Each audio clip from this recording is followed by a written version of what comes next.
ہمارا عقیدہ ہے، ہمارا ایمان ہے۔ کسی نے پوچھا حضرت عمر بن عبدالعزیز رحمۃ اللہ علیہ اور حضرت امیر معاویہ رضی اللہ تعالیٰ عنہ کے بارے میں کہ میں کون افضل ہے، تو ایک بڑے تابعی جلیل القدر تابعی نے یہ بات فرمائی کہ حضرت امیر معاویہ رضی اللہ تعالیٰ عنہ کا مقام، کون اس مقام کو پہنچ سکتا ہے؟ ان کے گھوڑے کے سم میں جو غبار ہے، حضرت عمر بن عبدالعزیز رحمۃ اللہ علیہ اگر اس غبار کے مقام کو پہنچ جائے تو ان کے لیے بڑی بات، اس لیے کہ وہ مقام شرف صحابیت والا مقام، جس کہ اپنی آنکھوں سے حضور پاک علیہ السلام کی زیارت کی، اور آپ صلی اللہ علیہ وسلم نے اپنی مبارک نگاہوں سے ایک مرتبہ اگر کسی ایمان والے کو دیکھا، اللہ نے اس کو مقام عطا فرمایا، ایمان کی وہ طاقت عطا فرمائی کہ اس کے ایمان کی طاقت سے اللہ نے اس کے عمل کے اندر وزن پیدا فرمایا۔ ہم انجمن جانثاران صحابہ و اہل بیت کانپور کے تمام کارکنان اور تمام ذمہ داران اور یہاں موجود ایک فرد اور جو آنے والے ہیں، ان سب کی طرف سے حضرت والا کا استقبال کرتے ہیں، شکریہ ادا کرتے ہیں، اور بسط ادب و احترام حضرت والا سے درخواست کرتے ہیں کہ تشریف لائیں اور اپنے مواعظ حسنہ سے اس مجمع کو مستفید فرمائیں۔ اللہ الرحمن الرحیم، الحمد للہ رب العالمین، والصلاة والسلام على سید المرسلین وخاتم النبیین سیدنا ونبینا ومولانا محمد وعلى آلہ وصحبہ اجمعین وعلى من تبعهم بإحسان ودعا بدعوتهم إلى يوم الدين، أما بعد، فأعوذ بالله من الشيطان الرجيم. والسابقون الأولون من المهاجرين والأنصار والذين اتبعوهم بإحسان رضي الله عنهم ورضوا عنه، صدق الله العظيم. حضرات علماء کرام اور میرے دینی اور ایمانی بھائیوں، آپ حضرات جس موضوع کی مناسبت سے یہاں جمع ہوئے ہیں وہ بڑا اہم موضوع ہے، اس لیے کہ اللہ تبارک و تعالیٰ نے ہمیں جو دین عطا فرمایا ہے یہ صرف کتابی علم کی حد تک محدود نہیں ہے، یہ زندگیوں میں جاری و ساری رہا ہے، اور ان عملی زندگیوں کے نمونے ہمیشہ رہے ہیں اور قیامت تک رہیں گے۔ یہ شریعت ہم کو سفینہ بسفینہ نہیں بلکہ سینہ بسینہ ملی ہے، اور اس کے جو اولین حاملین ہیں جنہوں نے براہ راست معلم اول سرکار دو عالم حضرت محمد مصطفیٰ صلی اللہ علیہ وسلم سے استفادہ کیا، اور آپ صلی اللہ علیہ وسلم کی تربیت میں انہوں نے وقت گزارا، پوری زندگی گزاری۔ اللہ تبارک و تعالیٰ نے اپنے محبوب صلی اللہ علیہ وسلم کے اوپر کتاب اتاری، اور خود آپ صلی اللہ علیہ وسلم کی زندگی کو اس کتاب کی تشریح قرار دیا۔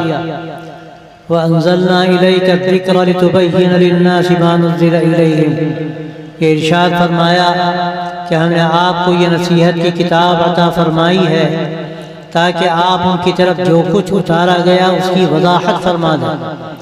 اور متعدد آیتوں میں آپ صلی اللہ علیہ وسلم کے اس مقام کا تذکرہ ہے۔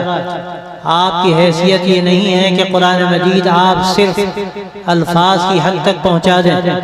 آپ صلی اللہ علیہ وسلم اس کے امین ہیں، آپ صلی اللہ علیہ وسلم اس کے مفسر اور شارح ہیں، اور آپ نے یہ تشریح و تفسیر جو کچھ فرمائی صرف اپنی زبان مبارک سے نہیں بلکہ اپنے عمل سے آپ نے وہ سارے احکامات واضح فرما دیے جو قرآن مجید میں دیے گئے تھے۔ حضرت عائشہ رضی اللہ تعالی عنہا سے جب پوچھا گیا قرآن آپ صلی اللہ علیہ وسلم کے اخلاق کے بارے میں تو فرمایا کانا خلقہ القرآن، آپ کے اخلاق دیکھنے ہو تو قرآن کو دیکھو، قرآن کی تشریح دیکھنی ہو تو آپ صلی اللہ علیہ وسلم کی زندگی کو دیکھو۔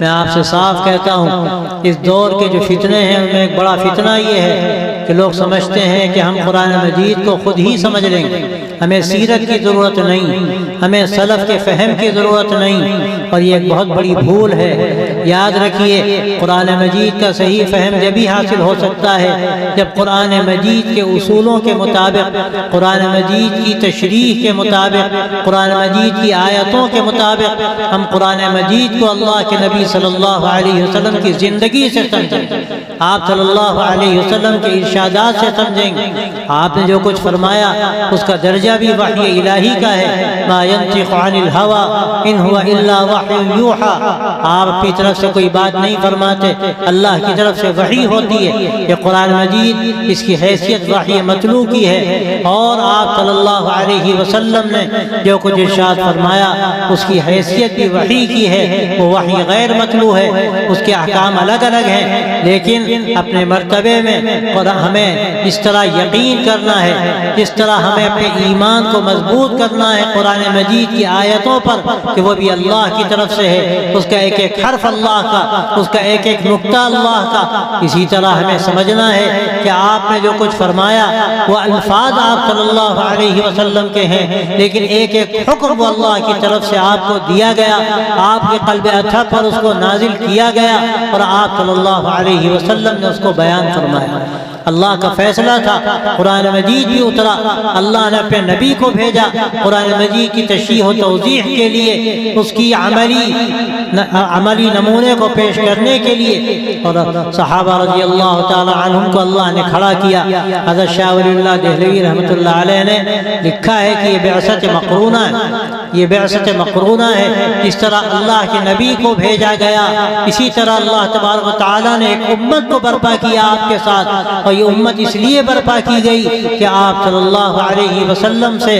قرآن مجید کو سمجھے، شریعت اسلامیہ کو سمجھے، اسلامی احکامات کو سمجھے، اور اس کی تشریح و ترجمانی کرے، اور ساری دنیا میں وہ معلم بن کر جائے اور لوگ اس سے دین سیکھیں۔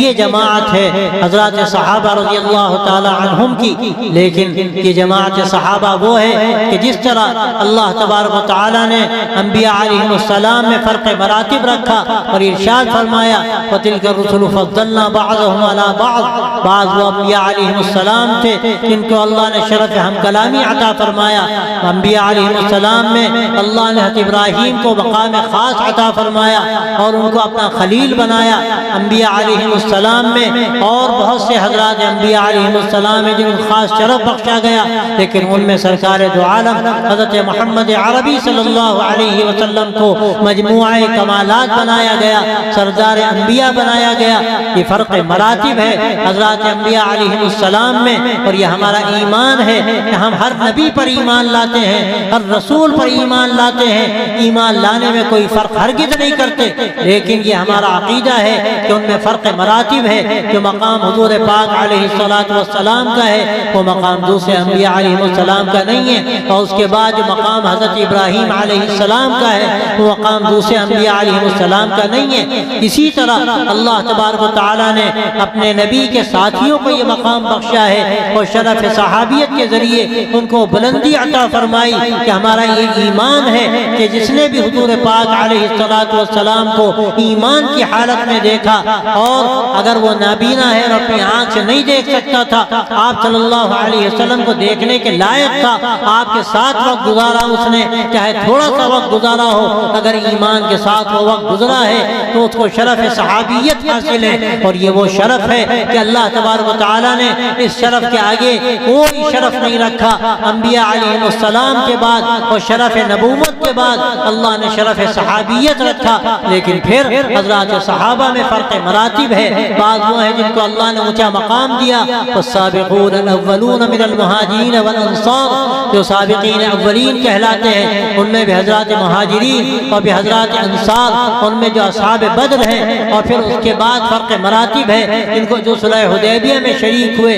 ان کو بیعت رضوان حاصل ہوئی، اور اس کے بعد وہ سارے حضرات ہیں جو فتح مکہ کے موقع پر اسلام لائے۔ لا یستوی منکم من انفق من قبل الفتح وقاتل اولئک اعظم درجۃ من الذین انفقوا من بعد وقاتلوا وکلا وعد اللہ الحسنى۔ اللہ تبارک و تعالیٰ کا فیصلہ ہے کہ اللہ نے سب کے بارے میں طے کر دیا کہ وہ سب شرف صحابیت کو حاصل کیے ہوئے لوگ ہیں، اللہ نے حسنہ کا فیصلہ ان کے لیے کیا ہے، اور اسی طرح اللہ ان سب سے راضی ہوا جو بھی سابقین اولین کے راستے پر چلے اور اسی پر انہوں نے جان دی، اللہ تبارک و تعالیٰ ان سے راضی ہوا اور وہ اللہ سے راضی ہوئے۔ یہ اللہ کی طرف سے رضا کا جو شرف و تمغہ امتیاز ایک ایک صحابی کو حاصل ہے، یہ ہمارا عقیدہ ہے، اور ہم سمجھتے ہیں کہ صحابی کوئی بھی ہے وہ بلند مقام ہے یا اس مقام کا نہ ہو، لیکن جب شرف صحابیت حاصل ہے تو یہ ہمارا ایمان ہے کہ اللہ نے ان کا اولیاء کا سرتاج بنایا۔ حضرت حسن بصری رحمۃ اللہ علیہ ہو یا حضرت اویس قرنی رحمۃ اللہ علیہ ہو یا امام زین العابدین رحمۃ اللہ علیہ ہو، جو بڑے بڑے تابعین ہیں، یا بعد کے بڑے بڑے اولیاء پیران پیر شیخ عبد القادر جیلانی رحمۃ اللہ علیہ اور فاتح ہندوستان حضرت خواجہ معین الدین چشتی اجمیری رحمۃ اللہ علیہ، کہ سارے اولیاء اللہ جو ہمارے سروں کے تاج ہیں، جو ہمارے لیے باعث فخر ہیں، اور جن کو اللہ تبارک و تعالیٰ نے مقام ایسا دیا کہ ان کے ایمان و یقین کی برکت سے، ان کے چہروں کے نور کی برکت سے اللہ نے لاکھوں لاکھ لوگوں کو ہدایت سے سرفراز کیا۔ لیکن ان تمام اولیاء اللہ کے مقابلے میں اللہ نے صحابہ کو جو مقام عطا فرمایا وہ مقام کسی ولی کو حاصل نہیں۔ یہ ہمارا عقیدہ ہے، ہمارا ایمان ہے۔ کسی نے پوچھا حضرت عمر بن عبد العزیز رحمۃ اللہ علیہ اور حضرت امیر معاویہ رضی اللہ تعالی عنہ کے بارے میں کہ ان میں کون افضل ہے، تو ایک بڑے تابعی جلیل القدر تابعی نے یہ بات فرمائی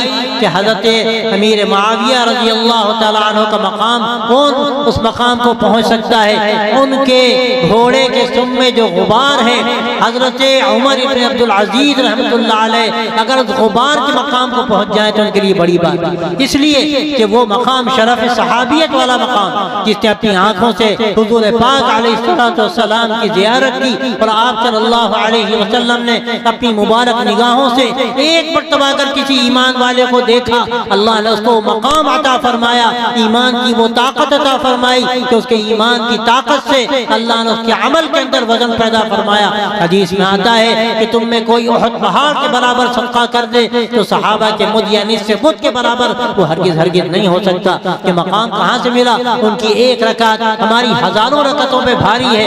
ایک فرق دیکھیے، حضرت ابوبکر صدیق رضی اللہ عنہ کا کیا مقام ہے، وہ صدیق اکبر ہے، کہ حضرت عمر جیسا آدمی کہتا ہے کہ ابوبکر کی ایک رات کی عبادت ہم کو دے دی جائے، ہماری ساری زندگی کی عبادت ان کو دے دی جائیں تو ہم اس پر راضی ہیں۔ کہ کون سی بات ہے؟ یہ فرق مراتب کیا ہے؟ ایک تو بات یہ ہے کہ صحابہ رضی اللہ عنہم کو اللہ تبارک و تعالیٰ نے جو شرف عطا فرمایا، آپ صلی اللہ علیہ وسلم کی صحابیت کا کہ تنہا ایسا شرف ہے کہ ان کو مقام ملا جو کسی کو نہیں، اور پھر ان میں جو جتنا زیادہ قریب رہا، ان میں صدیق اکبر رضی اللہ تعالی عنہ کو سب سے بلند مقام حاصل ہے۔ آپ صلی اللہ علیہ وسلم نے فرمایا کہ میں نے سب کا حق ادا کر دیا سوائے ابو بکر کے، اللہ تعالیٰ ہی ان کو بدلا دے گا جنہوں نے حق ادا کیا۔ تو یہ مقام ان کو اللہ نے جو دیا وہ آپ کی رفاقت کا نتیجہ، ہجرت کے رفیق،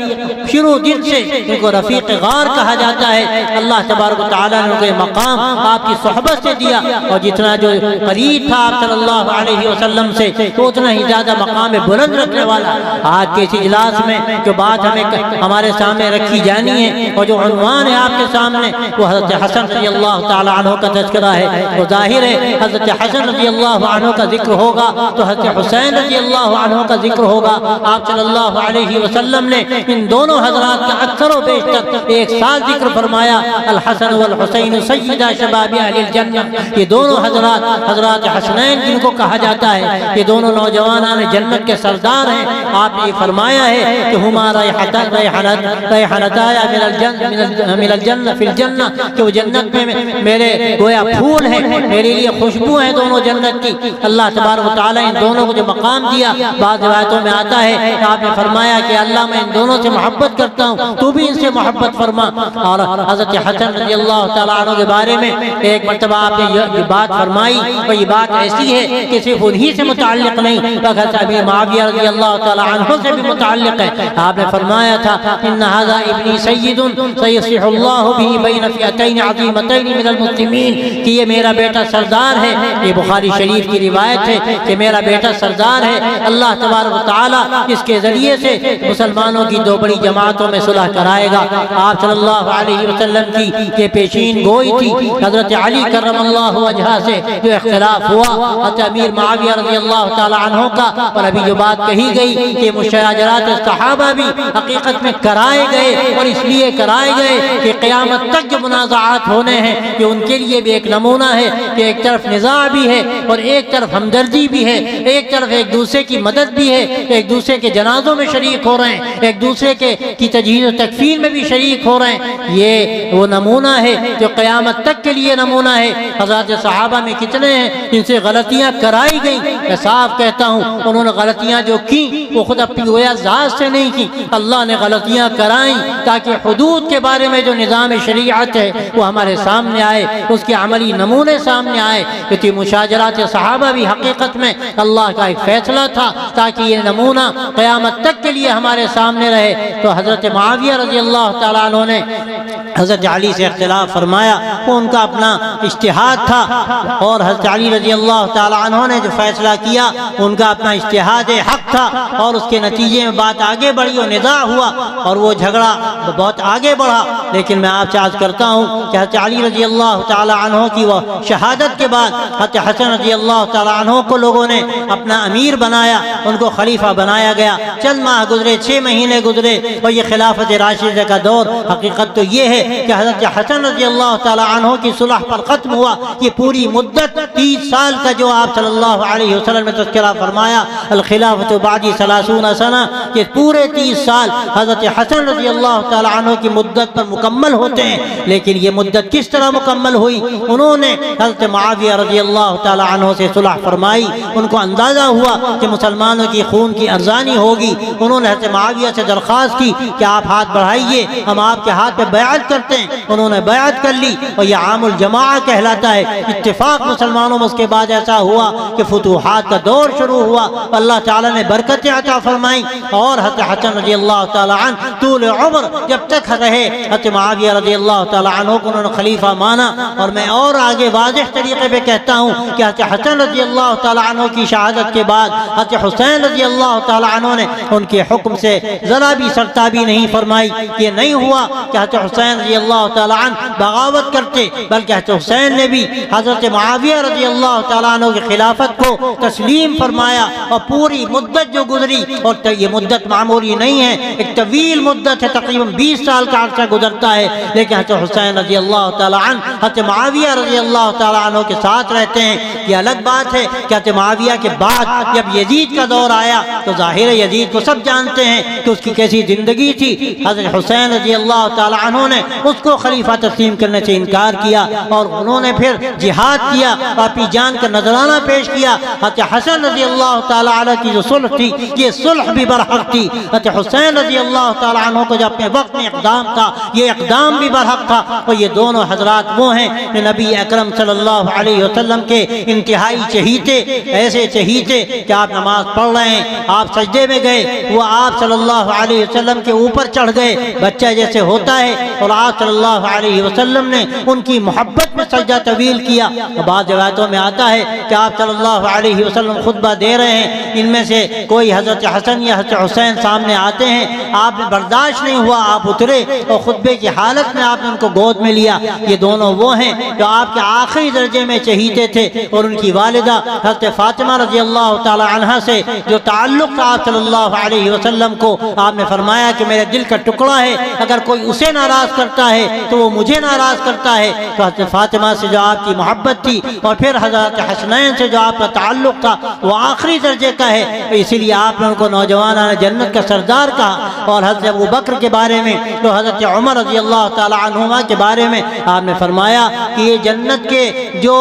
ڈھیر عمر کے لوگ ہیں یہ ان دونوں کے سردار ہیں۔ یہ فضیلت ہے اللہ تبارک و تعالی نے جو شیخین کو فضیلت دی وہ مسلمہ ہے، اور جو ترتیب خلافت ہے وہی ترتیب فضیلت ہے، اور یہی اہل سنت کا عقیدہ ہے۔ اسی طرح اللہ نے اہل بیت کو جو مقام دیا جن میں حضرت علی رضی اللہ تعالی عنہ سرخیل ہیں جو خلافت راشدہ کے گویا کے ایک بہت اہم رکن ہیں، اور ان کے بعد حضرت حسن رضی اللہ تعالی عنہ کو اگر ہم شامل کریں تو اس کے بعد وہ مدت مکمل ہوتی ہے، اور پھر حضرت معاویہ رضی اللہ تعالی عنہ کا دور شروع ہوتا ہے جو خلافت راشدہ کا دور نہیں کہا جاتا لیکن وہ بھی خلافت ہے اور خلافت عدل ہے۔ اس کے بعد جو دور آتا ہے حضرت معاویہ رضی اللہ تعالی عنہ کے بعد وہ خلافت ہے، اس کے بارے میں آپ نے فرمایا کہ وہ کاٹ کھانے والی خلافت ہوگی، وہ یزید کا دور ہے۔ معاویہ رضی اللہ تعالی عنہ کا جو دور ہے وہ عدل کا دور ہے، انصاف کا دور ہے، اور آپ صلی اللہ علیہ وسلم نے ان کے لیے دعا فرمائی اللہم اجعلہ ہادیا مہدیا،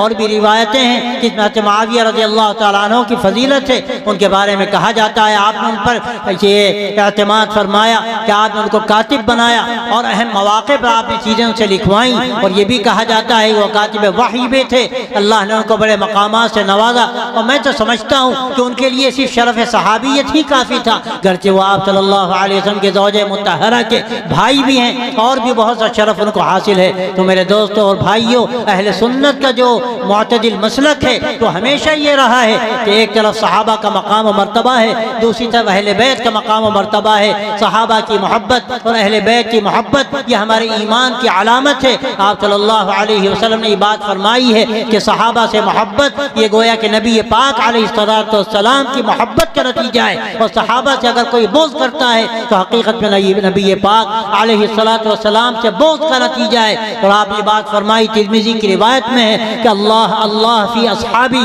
صحابہ کے بارے میں خدا سے ڈرو، کہیں ایسا نہ ہو کہ تمہاری زبانیں بے باک ہوں اور اللہ کے تمہاری گرفت کی جائے۔ اسی طرح آپ صلی اللہ علیہ وسلم نے اپنے اہل بیت کے بارے میں ایک جگہ یہ بات فرمائی اذکرکم اللہ اہل بیتی، کہ میں اپنے اہل بیت کے بارے میں تمہیں اللہ سے ڈراتا ہوں۔ ان دونوں کے بارے میں کہ ہمارا جو معتدل نظام ہے، جو ہمارا عقیدہ ہے وہ یہ ہے کہ صحابہ ہمارے سروں کے تاج ہیں، اہل بیت ہمارے سروں کے تاج ہیں۔ اللہ نے ان کو جو مقام عطا فرمایا وہ مقام مسلم ہے، اگر کوئی ان کے مقام کو مجروح کرتا ہے، چاہے وہ صحابہ کے مقام کو مجروح کرے یا اہل بیت کے مقام کو مجروح کرے، تو یاد رکھیے کہ وہ حقیقت میں اپنے ایمان کی حقیقت سے الگ ہوتا ہے۔ اللہ تبارک و تعالیٰ نے ہمیں جو عقائد دیے ہیں اپنے نبی صلی اللہ علیہ وسلم کے واسطے سے، میں نے جیسے شروع میں عرض کیا کہ عقیدہ بھی ہے اور ایک ہماری فکر ہے کہ جو دین اللہ نے ہم کو دیا یہ صرف کتاب کی شکل میں نہیں ہے، جس کی ایک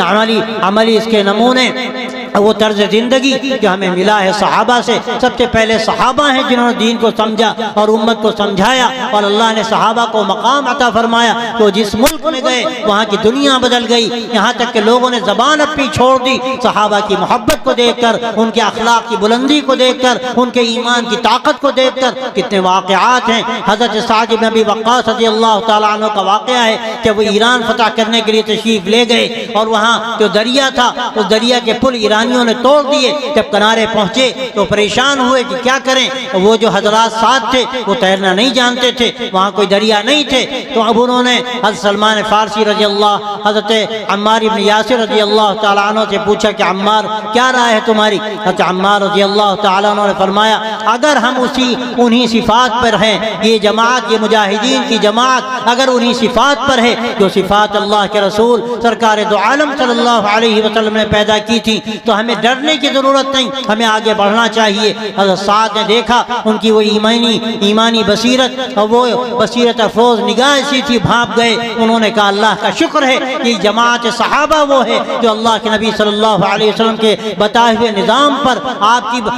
کی ہوئی تربیت کے مطابق الحمدللہ آج بھی قائم ہے۔ انہوں نے فرمایا یہ گھوڑے ڈال دو دریا میں، ان دریا میں گھوڑے ڈال دیے، اور یہ گھوڑے دریا میں اس طرح چلنے لگے جیسے خشکی پر گھوڑے چلتے ہوں، ایرانیوں نے دیکھا کہ دریا پہ گھوڑے چلتے چلے آ رہے ہیں، ان کا دیوا آمدن دیوا آمدن، ارے یہ انسان نہیں ہے، یہ تو جانے جنات ہیں، یہ کیا ہیں؟ پورا کا پورا شہر خالی ہو گیا اور ایک کہنا چاہیے کہ منٹوں میں فتح ہو گیا، کوئی وہاں کارروائی کرنے کی ضرورت پیش نہیں آئی۔ یہ صحابہ کا ایمان تھا، اس ایمان کے نتیجے میں اللہ تبارک و تعالیٰ نے ساری دنیا میں اسلام کو بول بالا کیا۔ آج آپ اور ہم یہاں ایمان کے ساتھ بیٹھے ہیں، سچی بات تو یہ ہے کہ یہ بھی صحابہ کا فیض ہے۔ اگر صحابہ کی زندگی نہ ہوتی، اگر ان کی قربانیاں نہ ہوتی، اگر ان کی جانثاری نہ ہوتی، تو سچی بات یہ ہے کہ آج اس حالات میں ہم نہ ہوتے، آج ایمان ہم تک نہ پہنچتا۔ واقعہ یہ ہے کہ صحابہ رضی اللہ عنہم پر تیشہ چلانے والا ایسا ہے کہ جیسے وہ جس شاخ پہ بیٹھا ہے اسی شاخ پر آری چلا رہا ہے کہ وہ شاخ کاٹے گا تو وہ شاخ گرے گی اور وہ خود بھی گرے گا، وہ سب ختم ہو جائے گا۔ یہ سارا ایمان، یہ شریعت کا پورا نظام اور یہ پوری شریعت جو ہمیں ملی اور یہ کتاب و سنت، یہ اس کے سب سے اولین جو حاملین ہیں وہ حضرات صحابہ ہیں، ان میں حضرت معاویہ رضی اللہ تعالی عنہ بھی شامل ہے۔ میں نے صاف کہا، پہلے بھی عرض کیا کہ ان میں فرق مراتب ہے۔ جو مقام حضرت علی رضی اللہ تعالی عنہ کا ہے، ظاہر ہے وہ سابقین اولین میں سے ہیں، حضور پاک صلی اللہ علیہ وسلم کے داماد ہیں، آپ کے چچزاد بھائی ہیں، آپ کی چہیتی بیٹی کے شوہر ہیں، حضرات حسنین رضی اللہ تعالی عنہما کے والد ہیں۔ ان کا جو مقام بلند ہے اس مقام کو حضرت معاویہ نہیں پہنچ سکتے۔ حضرت مولانا عبدالشکور فاروقی رحمۃ اللہ علیہ تو امام اہل سنت کہلائے جاتے ہیں، اور رد شیعیت میں ان کا جو مقام ہے اور جو کام ہے، شاید یہاں قریبی دور میں ایسا کام کسی کا نہ ہوگا۔ وہ یہ بات فرماتے تھے اور یہ ان کا اعتدال ہے، تو یہ بات فرماتے تھے کہ حضرت معاویہ کو حضرت علی کی صف نعال میں جگہ مل جائے تو یہ بہت بڑی بات، لیکن وہ مقام و مرتبہ حضرت علی کا اپنی جگہ، حضرت معاویہ رضی اللہ عنہ حضرت علی کے مقام کے اعتبار سے چاہے کتنے ہی کم ہوں، لیکن شرف صحابیت کے اعتبار سے وہ شیخ عبد القادر جیلانی سے آگے ہیں، حضرت عمر ابن عبدالعزیز سے آگے ہیں، بڑے سے بڑے ولی سے آگے ہیں۔ ان کو اللہ نے یہ مقام جو عطا فرمایا، کوئی اس پر اگر تیشہ چلاتا ہے اور ان پر تنقید کرتا ہے تو یاد رکھیے کہ ہمارا جو عقیدہ ہے اہل سنت کا، اس عقیدے سے انحراف کرتا ہے۔ آپ حضرات جو یہاں تشریف لائے ہیں، اسی موضوع کو سننے کے لیے آپ یہاں پر آئے ہیں کہ ہمیں اپنے عقیدے کو اس کے مطابق قائم رکھنا ہے۔ حضرات صحابہ کی عظمت ایک طرف، حضرات اہل بیت کی عظمت و محبت ایک طرف، صحابہ کی محبت ایک طرف، اہل بیت کے بارے میں بھی خدا نخواستہ رد شیعیت کے نتیجے میں اگر رد عمل پیدا ہوتا ہے تو کوئی یہ سمجھتا ہے کہ حضرت حسین نے خدا نخواستہ بغاوت کی، کہ حضرت حسین کا اقدام غلط تھا، تو یہ بات بھی انتہائی نامناسب ہے۔ تو کوئی اگر یزید کی تعریف کرتا ہے تو یہ بات بھی انتہائی نامناسب ہے۔ میں تو اکثر ایک بات عرض کرتا ہوں کہ حضرت معاویہ رضی اللہ تعالیٰ عنہ کے بارے میں اگر کوئی زبان درازی کرتا ہے تو وہ رافضی ہے، اور حضرت اور ان سے ہٹ کر یزید کے بعد کی اگر کوئی تعریف کرتا ہے، بہت آگے بڑھاتا ہے، تو شاید وہ پھر وہ ہے ناصبی ہے، اور وہ بھی راہ حق سے ہٹا ہوا ہے۔ اس کی جو زندگی تھی اس کے بارے میں تعریف کرنا کوئی آسان کام نہیں ہے۔ یہ تعریف کرنا گویا کہ کسی نہ کسی درجے میں اہل بیت کے سلسلے میں اگر دل میں بغض ہے، اس بغض کا نتیجہ ہو سکتا ہے۔ اس لیے ہمیں پورے تناسب کے ساتھ، پورے توازن کے ساتھ، پورے اعتدال کے ساتھ اس مسلک کو سمجھنا ہے۔ تو اہل سنت کا مسلک ہے، ایک طرف صحابہ کی محبت، صحابہ کی عظمت اور ان میں فرق مراتب، صدیق اکبر کا جو مقام ہے، مقام بلند جس کا میں نے تذکرہ کیا کہ حضرت عمر جیسا آدمی یہ کہتا ہے کہ ان کی ایک رات کی عبادت مجھے دے دی جائے اور میری پوری زندگی کی عبادت صدیق اکبر کو دے دی جائے، آپ اندازہ کر سکتے ہیں کہ ان کا کیا مقام ہے۔ پھر حضرت عمر رضی اللہ تعالیٰ عنہ کا مقام جو بلند ہے، اور ان کے بارے میں ہم نے فرمایا کہ میرے بعد کوئی نبی ہوتا تو عمر ہوتے۔ یہ ساری فضیلتیں ان حضرات کی ہیں، ان کو اللہ نے بلند ترین مقام دیا، سابقین اولین کو بھی مقام دیا۔ قرآن گواہ ہے، والسابقون الاولون من المہاجرین والانصار، یہ وہ حضرات ہیں جن کا مقام سب سے زیادہ بلند ہے، اللہ کے سب سے بڑھ کر مقرب ہیں۔ لیکن اس کے بعد ان کے راستے پر چلنے والے جنہوں نے حضور صلی اللہ علیہ وسلم کو دیکھا، اللہ نے ان کو بھی مقام بلند عطا فرمایا۔ ہمیں اس حقیقت کو سمجھنے کی ضرورت ہے کہ اللہ تبارک و تعالیٰ نے ہمیں یہ ہمارے ان ائمہ کو، ہمارے ان ائمہ کے بھی جو بزرگ اور بڑے ہیں حضرات صحابہ، ان کو اللہ تبارک و تعالیٰ نے امت کا معلم اول بنایا ہے، اور ہمیں جو کچھ ملا وہ ان حضرات کی قربانیوں کا نتیجہ ہے۔ اس عقیدے کے ساتھ ہم کو رہنا ہے، ورنہ آج دنیا کے مختلف ملکوں میں، مختلف علاقوں میں اور ہندوستان میں طرح طرح کے مسائل جو پیدا کیے جا رہے ہیں، اور جس طرح عقیدے میں انحراف کی مختلف شکلیں پیدا کی جا رہی ہیں، کہیں اللہ کے نبی صلی اللہ علیہ وسلم کی ذات گرامی کے بارے میں بے اعتمادی پیدا کی جا رہی ہے، اور یہاں تک کہا جاتا ہے کہ ہمارے لیے قرآن کافی ہے، ہمیں سیرت و سنت کی کیا ضرورت ہے۔ قرآن کہتا ہے کہ جب تک سیرت و سنت کو سامنے رکھا نہیں جائے گا اس وقت تک ہدایت نہیں مل سکتی۔ وَإِن تُطِيعُوهُ تَهْتَدُوا، اللہ تعالیٰ صاف کہتا ہے کہ اگر تم نبی کی بات مانو گے اور نبی کے راستے پر چلو گے تو ہدایت ملے گی، اگر تم نبی کے راستے کو چھوڑو گے تو ہدایت سے تم الگ ہو جاؤ گے۔ اور بعض لوگ ہیں جو صحابہ رضی اللہ تعالیٰ عنہم پر تیشہ چلاتے ہیں جبکہ وہ نبی کے چہیتے تھے،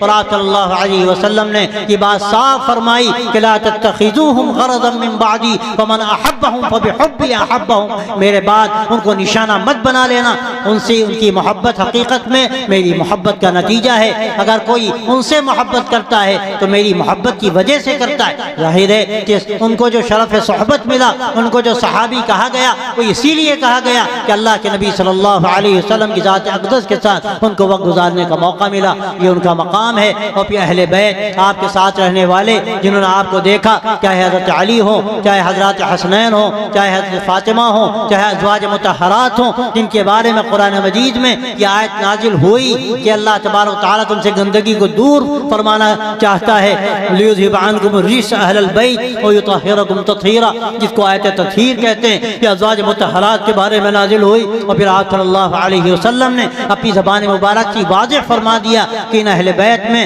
ازواج مطہرات کے ساتھ حضرت علی، حضرت فاطمہ، حضرت حسنین رضی اللہ تعالیٰ عنہم شامل ہیں۔ آپ نے ایک مرتبہ چادر پھیلائی، ان کو اپنے چادر میں لے لیا گھیرے میں محبت کے ساتھ، اور پھر یہ آیت پڑھی کہ یہ میرے اہل بیت ہیں۔ تو یہ سارے وہ اہل بیت ہیں جن سے محبت ہمارے ایمان کا بڑا حصہ ہے۔ صحابہ سے محبت، اہل بیت سے محبت جو صحابہ ہی ہیں، اور اس کے بعد بھی کہ ان کی اولاد گزری، امام زین العابدین